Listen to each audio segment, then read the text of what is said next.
the disability is not the deafness of the person, but the unwillingness of society to accommodate yung needs nitong taong to in terms of communication.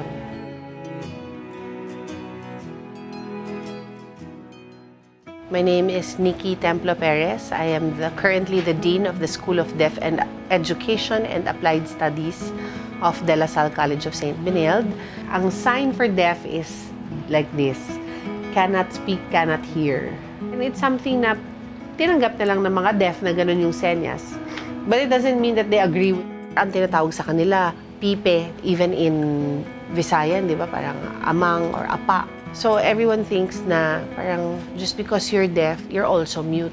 A number of deaf people know how to speak because they cannot hear themselves. They don't know what they sound like. So they would prefer not to speak na lang. If you're going to refer to them using their disability, they are deaf. It's not deaf-mute, it's not deaf-dumb. They're either deaf or hard of hearing. It's important to call them deaf because it's the deaf themselves who are saying, this is what we want to be called. When you say deaf, it's a reference to their community, their identity. To stop calling them hearing impaired. They're not impaired. We are comparing them to people who can hear.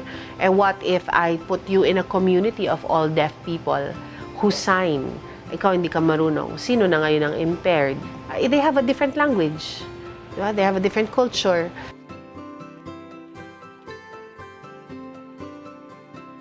Interacting with a deaf person is always, the best is always through sign language. If you are a family member of a deaf person, I recommend that you learn how to sign and sign at a level of conversation, na conversational. If you are in legislation, if you are in social services, if you're a politician, if you serve a constituency, you have to learn to sign. I think you should learn to sign kasi no barangay captain can boast na wala siyang deaf sa ano niya. No congressman can boast na wala siyang deaf sa district niya. I would recommend lifelong learning. So isn't it a great thing to know another language? So if you don't know how to sign, written word naman. Of course, we're assuming adult na deaf na ito na nakapag-aral. May papel, may ballpen, magsusulatan kayo. Now, with cellphone, lalabas mo yung cellphone mo, tapos you type to each other on your cell phones. There's always the gestures. Diba? And I think everyone knows how to gesture. Diba? Sa mga Pilipino pa naman, diba? Mahilig tayo sa ganyan. May intindihan yun ng deaf. Oh, drink. Diba? Oh. May intindihan niya, nakakain na. Just be natural when you gesture, just be clear. Kasi if you overdo it, sometimes parang iniinsulto mo na sila or you're ridiculing them. If a deaf person says na marunong siyang mag-lip read and would prefer to do lip read, then just make sure that you speak clearly and that you pronounce your words clearly. You make sure that when you communicate with a deaf person, it's in a well-lighted facility, well-lighted room. Always be mindful of the line of sight, gentle tap on the shoulder, diba, to call attention. Pag masyadong malayo, yung flicking on and off yung light switch. Kung may table, tapping on the table, or tapping your foot on the floor to call attention.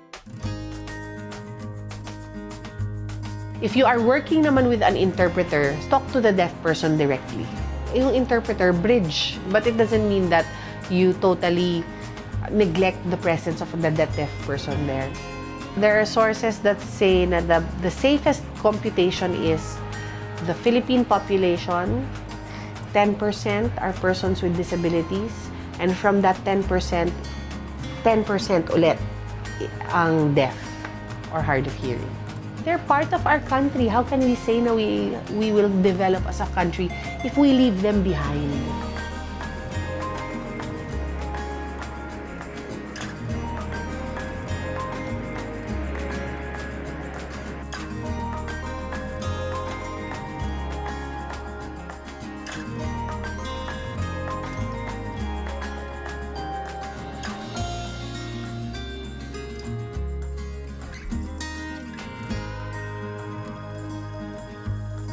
This video is produced by Vera Files with support from the Australian Embassy and the Asia Foundation partnership in the Philippines. The views expressed in this video do not necessarily reflect those of the Australian Embassy or the Asia Foundation. This video is covered by Creative Commons licenses.